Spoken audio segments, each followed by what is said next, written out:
নমস্কাৰ। নৱম আৰু দশম শ্ৰেণীৰ সমাজ বিজ্ঞানৰ অসমৰ ভূগোল এই পাঠটোলৈ সকলোকে স্বাগতম জনাইছোঁ।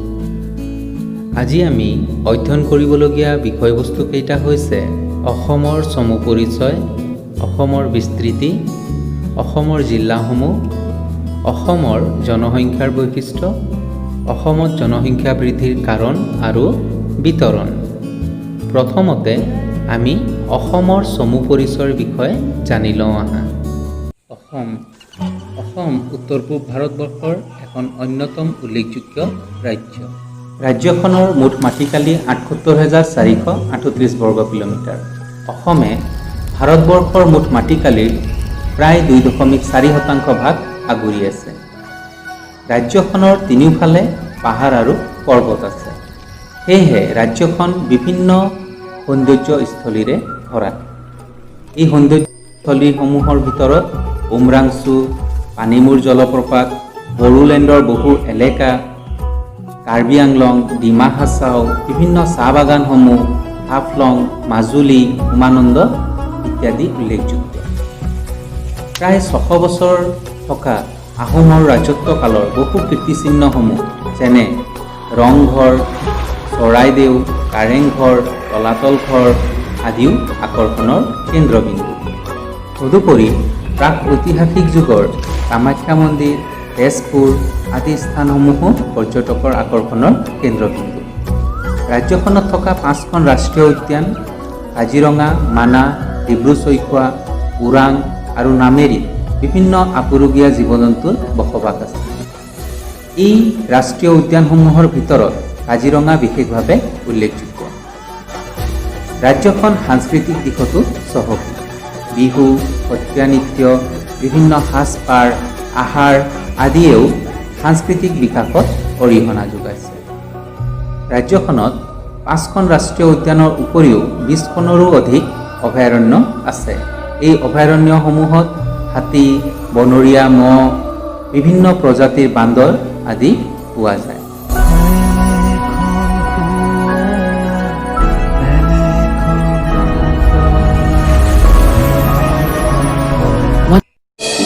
এতিয়া আমি আগবাঢ়োঁ অসমৰ চাৰিসীমালৈ। অসমৰ উত্তৰে আছে বিদেশী ৰাষ্ট্ৰ ভূটান, এয়া ভূটান, আৰু ভাৰতবৰ্ষৰ অংগৰাজ্য অৰুণাচল প্ৰদেশ। ইয়াৰ দক্ষিণে আছে মিজোৰাম, এয়া মিজোৰাম, আৰু এয়া মেঘালয়। ইয়াৰ পূবে আছে অৰুণাচল প্ৰদেশৰ এটা অংশ, এয়া অৰুণাচল প্ৰদেশৰ এটা অংশ, নাগালেণ্ড আৰু মণিপুৰ। আৰু ইয়াৰ পশ্চিমে আছে পশ্চিমবংগ, এয়া ৱেষ্ট বেংগল, পশ্চিমবংগ আৰু বাংলাদেশ। এতিয়া আগবাঢ়োঁ অসমৰ ভৌগোলিক বিস্তৃতি সন্দৰ্ভত। অসম দক্ষিণে প্ৰায় ২৪ ডিগ্ৰী উত্তৰ অক্ষাংশৰ পৰা, এই ২৪ ডিগ্ৰী উত্তৰ অক্ষাংশ ৰেখাৰ পৰা উত্তৰে প্ৰায় ২৭ ডিগ্ৰী উত্তৰ অক্ষাংশলৈ বিস্তৃত হৈ আছে। এয়া ২৭ ডিগ্ৰী উত্তৰ অক্ষাংশ ৰেখা। আনহাতে পশ্চিমে প্ৰায় ৮৯ ডিগ্ৰী পূব দ্ৰাঘিমাংশ ৰেখাৰ পৰা, এয়া ৮৯ ডিগ্ৰী পূব দ্ৰাঘিমাংশ ৰেখাৰ পৰা পূবে প্ৰায় ৯৬ ডিগ্ৰী পূব দ্ৰাঘিমাংশ ৰেখালৈ বিস্তৃত হৈ আছে। এয়া ৯৬ ডিগ্ৰী পূব দ্ৰাঘিমাংশ ৰেখা। এতিয়া আমি আগবাঢ়োঁ অসমৰ জিলাসমূহ। প্ৰথমতে আৰম্ভ কৰোঁ বৰাক ভেলীৰ পৰা। বৰাক ভেলীৰ প্ৰথমখন জিলা হৈছে কৰিমগঞ্জ জিলা, তাৰপিছত হাইলাকান্দি জিলা, কাছাৰ জিলা। পাৰ্বতীয় জিলাসমূহৰ ভিতৰত এটা হৈছে ডিমা হাছাও, ৱেষ্ট কাৰ্বি আংলং অৰ্থাৎ পশ্চিম কাৰ্বি আংলং জিলা, হোজাই জিলা, হোজাই পাহাৰীয়া জিলা নহয়, কাৰ্বি আংলং জিলা পাহাৰীয়া জিলা, গোলাঘাট জিলা, যোৰহাট, শিৱসাগৰ, চৰাইদেউ, ডিব্ৰুগড়, তিনিচুকীয়া জিলা, ধেমাজি, লখিমপুৰ, মাজুলী, বিশ্বনাথ, শোণিতপুৰ জিলা, নগাঁও জিলা, মৰিগাঁও, কামৰূপ নগৰ জিলা, দৰং জিলা, ওদালগুৰি, বাক্সা জিলা, কামৰূপ গ্ৰাম্য জিলা, নলবাৰী জিলা, বৰপেটা, গোৱালপাৰা, বঙাইগাঁও, চিৰাং, কোকৰাঝাৰ, ধুবুৰী আৰু শেষত মানকাছাৰ জিলা। আমি আগবাঢ়ি যাওঁ অসমৰ জনসংখ্যাৰ বৈশিষ্ট্যলৈ। অসমৰ জনসংখ্যাৰ বৈশিষ্ট্যক আমি 5টা ভাগত ভাগ কৰি চাব পাৰোঁ। ইয়াৰে প্ৰথমটো ভাগ হৈছে জনসংখ্যা বৃদ্ধি। ভাৰতৰ লোকপিয়ল 2011 চনৰ তথ্য মতে ভাৰতৰ মুঠ জনসংখ্যাৰ প্ৰায় 2.6% লোক অসমত বাস কৰি আছে। 2011 চনৰ লোকপিয়ল মতে অসমৰ মুঠ জনসংখ্যা 3,12,05,000। 2001 চনৰ লোকপিয়ল আৰু 2011 চনৰ লোকপিয়লৰ মাজত জনসংখ্যা বৃদ্ধিৰ হাৰ আছিল 17.07%। অসমৰ জনসংখ্যাৰ দ্বিতীয়টো বৈশিষ্ট্য হৈছে শিক্ষিত হাৰ। অসমত 2001 চনত শিক্ষিত হাৰ আছিল 63.25%। ইয়াৰ বিপৰীতে 2011 চনত এই হাৰ বৃদ্ধি হৈ 72.19% হৈছেগৈ। আশা কৰা হৈছে 2021 চনত অসমৰ শিক্ষিত হাৰ 80%ৰো অধিক হ'বগৈ। অসমৰ জনসংখ্যাৰ তৃতীয়টো বৈশিষ্ট্য হৈছে লিংগ অনুপাত। 2001 চনত প্ৰতি 1000 পুৰুষৰ বিপৰীতে মহিলাৰ সংখ্যা আছিল 935। কিন্তু 2011 চনৰ লোকপিয়লত এই হাৰ বৃদ্ধি হৈ 958 হৈছেগৈ। আগবাঢ়োঁ অসমৰ জনসংখ্যাৰ চতুৰ্থটো বৈশিষ্ট্যলৈ। চতুৰ্থটো বৈশিষ্ট্য হৈছে গাঁৱলীয়া জনসংখ্যা আৰু নগৰীয়া জনসংখ্যা। 2001 চনৰ তথ্য মতে অসমৰ মুঠ জনসংখ্যা প্ৰায় 87% লোকে গাঁৱত বাস কৰিছিল। কিন্তু 2011 চনত গাঁৱত বাস কৰা লোকৰ সংখ্যা 85.90%লৈ হ্ৰাস পাইছে। ইয়াৰ বিপৰীতে নগৰীয়া জনসংখ্যা 2001 চনত 12.90%ৰ পৰা 2011 চনত 14.09%লৈ বৃদ্ধি পাইছে।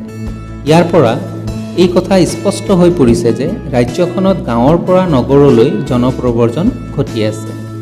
নেক্সট আমি আগবাঢ়োঁ অসমৰ জনসংখ্যাৰ শেষৰটো বৈশিষ্ট্যলৈ। শেষৰটো বৈশিষ্ট্য হৈছে অনুসূচিত জাতি আৰু জনজাতিৰ জনসংখ্যা। 2001 আৰু 2011 চনত অনুসূচিত জাতি আৰু জনজাতিৰ শতাংশ প্ৰায় একেই আছে। 2001 চনত অনুসূচিত জাতিৰ জনসংখ্যা 7.40%ৰ বিপৰীতে 2011 চনত সামান্য হ্ৰাস হৈ 7.15% হৈছেগৈ। আনহাতে 2001 চনত অনুসূচিত জনজাতিৰ জনসংখ্যা 12.41%ৰ বিপৰীতে 2011 চনত সামান্য বৃদ্ধি হৈ 12.45% হৈছেগৈ। নেক্সট আমি আগবাঢ়োঁ অসমৰ প্ৰথম শ্ৰেণীৰ আৰু দ্বিতীয় শ্ৰেণীৰ নগৰসমূহলৈ। অসমত 1 লাখ বা ততোধিক জনসংখ্যাৰ ওপৰত ভিত্তি কৰি 7খন প্ৰথম শ্ৰেণীৰ নগৰ আছে। এই নগৰসমূহ হৈছে ক্ৰমে গুৱাহাটী, শিলচৰ, ডিব্ৰুগড়, যোৰহাট, নগাঁও, তিনিচুকীয়া আৰু তেজপুৰ। আনহাতে 50,000ৰ পৰা 1 লাখৰ তলৰ ওপৰত ভিত্তি কৰি অসমত 6খন দ্বিতীয় শ্ৰেণীৰ নগৰ আছে। সেইসমূহ হ'ল ধুবুৰী, ডিফু, উত্তৰ লখিমপুৰ, কৰিমগঞ্জ, শিৱসাগৰ আৰু গোৱালপাৰা। নেক্সট আমি আহোঁ অসমৰ জনসংখ্যা বৃদ্ধিৰ কাৰণলৈ। আমি সকলোৱে জানো জনসংখ্যা পৰিৱৰ্তনশীল। অসমৰ জনসংখ্যা বৃদ্ধিৰ কাৰণ হিচাপে আমি 3টা কাৰণলৈ আঙুলিয়াব পাৰোঁ। এয়া হ'ল জন্মৰ হাৰ, মৃত্যুৰ হাৰ। এই জন্মৰ হাৰ আৰু মৃত্যুৰ হাৰ হৈছে জনসংখ্যা বৃদ্ধিৰ একোটা প্ৰাকৃতিক কাৰণ। অসমৰ জনসংখ্যা বৃদ্ধিৰ শেষৰটো কাৰণ হৈছে প্ৰব্ৰজন। জন্মৰ হাৰ ধীৰ গতিত বৃদ্ধি পোৱাটো কোনো এখন ৰাজ্য বা দেশৰ এটা প্ৰাকৃতিক প্ৰক্ৰিয়া, যাৰ ফলত জনসংখ্যা বৃদ্ধি সামান্যভাৱে বৃদ্ধি পাই থাকে। আনহাতে মৃত্যু হৈছে এটা প্ৰাকৃতিক প্ৰক্ৰিয়া। জন্ম আৰু মৃত্যুৰ হাৰ একেই থাকিলে জনসংখ্যা বৃদ্ধিৰ প্ৰশ্নই নুঠে। কিন্তু বিগত ৩-৪ দশকত অসমৰ চিকিৎসা পদ্ধতিৰ বিকাশ হোৱাত মৃত্যুৰ হাৰ ক্ৰমে হ্ৰাস পাইছে। মৃত্যুৰ হাৰ হ্ৰাস পোৱাটোৱে জীৱন মানদণ্ডৰ উন্নীতকৰণকে বুজায়। কিন্তু ই সামান্য পৰিমাণে হ'লেও জনসংখ্যা বৃদ্ধি কৰে। অসমৰ জনসংখ্যা বৃদ্ধিৰ প্ৰধান কাৰণটোৱেই হৈছে প্ৰব্ৰজনৰ সমস্যা। অসমত প্ৰব্ৰজন দুই ধৰণে হৈছে, এটা হৈছে বহিঃপ্ৰব্ৰজন আৰু আনটো হৈছে আভ্যন্তৰীণ প্ৰব্ৰজন। বহিঃপ্ৰব্ৰজনৰ আঁৰত আছে বাংলাদেশৰ পৰা অবাধ গতিত হোৱা প্ৰব্ৰজন। স্বাধীনতাৰ পিছত 1951 চনৰ পৰা 1981 চনলৈ বাংলাদেশৰ পৰা হোৱা প্ৰব্ৰজনে অসমৰ জনসংখ্যা দ্ৰুতগতিত বৃদ্ধি কৰিছে। 1971 চনত পূব পাকিস্তানৰ পৰা বাংলাদেশৰ গঠন হোৱা পাছতো অস্বাভাৱিকভাৱে অসমৰ জনসংখ্যা বৃদ্ধি পাইছে। চিত্ৰত যেনেদৰে দেখা পাইছা, 1951 চনৰ জনসংখ্যা বৃদ্ধিৰ হাৰ আছিল 19.93%। ইয়াৰ বিপৰীতে অসমত 1961 চনত জনসংখ্যা বৃদ্ধিৰ হাৰ হয় গৈ 34.98%। 1971 চনতো এই হাৰ প্ৰায় 34.95% আছিল। 1981 চনত এই হাৰ হ্ৰাস পায় আৰু 23.36% হয়গৈ। 1951 চনৰ পৰা 1981ৰ আগলৈকে অসমৰ জনসংখ্যা বৃদ্ধিৰ হাৰ ভাৰতীয় বৃদ্ধিৰ হাৰৰ তুলনাত বহু বেছি আছিল। তদুপৰি অসমত ভাৰতবৰ্ষৰ বিভিন্ন ৰাজ্যৰ পৰা হোৱা আভ্যন্তৰীণ প্ৰব্ৰজনৰ ফলতো জনসংখ্যা বৃদ্ধি পাইছে। ব্যৱসায়, বিভিন্ন খনিজ সম্পদ আহৰণ, খেতিৰ বাতিৰ সুবিধাৰ বাবে ভাৰতবৰ্ষৰ বিভিন্ন ৰাজ্যৰ পৰা অসমলৈ প্ৰব্ৰজন ঘটিছে। কিন্তু 1981 চনৰ পাছৰ সময়ছোৱাত জন্মৰ হাৰ ক্ৰমে হ্ৰাস পাইছে আৰু জনসাধাৰণ আৰু চৰকাৰৰ সজাগতাৰ ফলত বাংলাদেশৰ পৰা হোৱা প্ৰব্ৰজনৰ পৰিমাণো যথেষ্ট পৰিমাণে হ্ৰাস পাইছে। সেয়েহে অসমত জনসংখ্যা বৃদ্ধিৰ হাৰ 1981 চনৰ 23.36%ৰ বিপৰীতে 2011 চনৰ লোকপিয়লত এই হাৰ হ্ৰাস হৈ 17.07% হৈছেগৈ। নেক্সট আমি আগবাঢ়োঁ অসমৰ জনসংখ্যাৰ বিতৰণলৈ।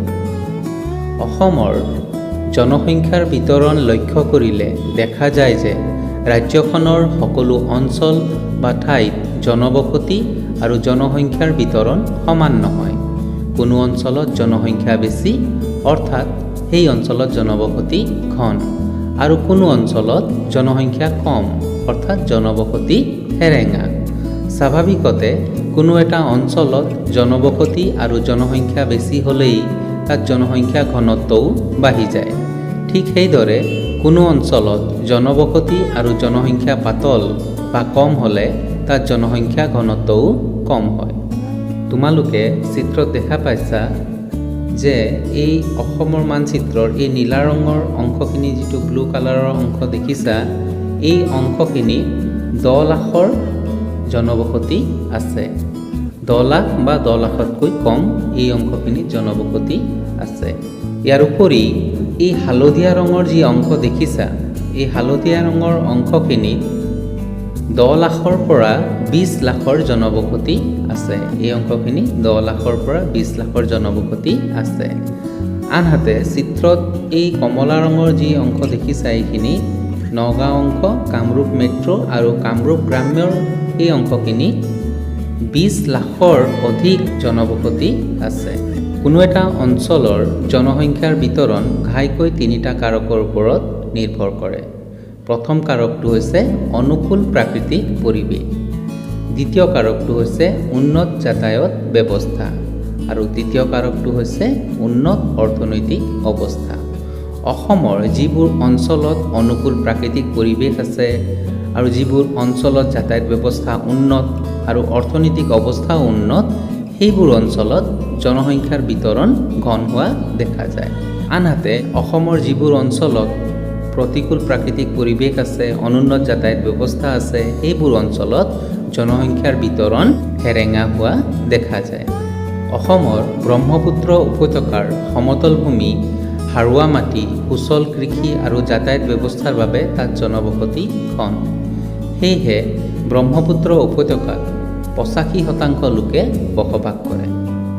ব্ৰহ্মপুত্ৰ উপত্যকাৰ ভিতৰত আকৌ ইয়াৰ উজনি অংশত চিত্ৰত তোমালোকে দেখা পাইছা উপত্যকাটোৰ মুঠ জনসংখ্যাৰ প্ৰায় 21% লোকে বাস কৰে আৰু 2011 চনৰ তথ্য মতে জনসংখ্যা ঘনত্ব হৈছে প্ৰতি বৰ্গ কিলোমিটাৰত 371 জন। আনহাতে মধ্য ব্ৰহ্মপুত্ৰ উপত্যকা অঞ্চলত উপত্যকাটোৰ মুঠ জনসংখ্যাৰ প্ৰায় 27% লোকে বাস কৰে আৰু 2011 চনত এই অঞ্চলত জনসংখ্যা ঘনত্ব হৈছে প্ৰতি বৰ্গ কিলোমিটাৰত 500 জন। আনহাতে নামনি ব্ৰহ্মপুত্ৰ উপত্যকা অঞ্চলত উপত্যকাটোৰ মুঠ জনসংখ্যাৰ প্ৰায় 36% লোকে বাস কৰে আৰু 2011 চনত এই অঞ্চলত জনসংখ্যাৰ ঘনত্ব হৈছে প্ৰতি বৰ্গ কিলোমিটাৰত 631 জন। আনহাতে বৰাক উপত্যকাৰ সাৰুৱা সমভূমি অঞ্চলটো কৃষিকৰ্ম আৰু যাতায়াতৰ বাবে সুচল হোৱাৰ কাৰণে এই অঞ্চলটোত জনবসতি ঘন। 2011 চনৰ তথ্য মতে ইয়াত জনসংখ্যাৰ ঘনত্ব হৈছে প্ৰতি বৰ্গ কিলোমিটাৰত 545 জন। চিত্ৰত দেখা পাইছা তোমালোকে অসমৰ মুঠ জনসংখ্যাৰ প্ৰায় 11% লোকে এই বৰাক উপত্যকাত বাস কৰে। ইয়াৰ বিপৰীতে ব্ৰহ্মপুত্ৰ আৰু বৰাক উপত্যকাৰ মাজত অৱস্থিত কাৰ্বি আংলং আৰু ডিমা হাছাও পাৰ্বত্য জিলা দুখনক সামৰি লোৱা পাৰ্বত্য অঞ্চলটোৰ প্ৰতিকূল ভূ-প্ৰাকৃতিক অৱস্থাৰ কাৰণে তাত জনবসতি পাতল আৰু জনসংখ্যাও কম। তোমালোকে চিত্ৰত দেখা পাইছা পাৰ্বত্য অঞ্চলটোত অসমৰ মুঠ জনসংখ্যাৰ প্ৰায় 3.75% লোকেহে বাস কৰে। ইয়াত জনসংখ্যাৰ ঘনত্ব অসমৰ আন কেইটা অঞ্চলৰ তুলনাত নিচেই কম। 2001 চনৰ তথ্য মতে পাৰ্বত্য অঞ্চলটোত জনসংখ্যা ঘনত্ব আছিল প্ৰতি বৰ্গ কিলোমিটাৰত মাত্ৰ 58 জন আৰু 2011 চনত ই সামান্যভাৱে 68 জনলৈ বৃদ্ধি পাইছে।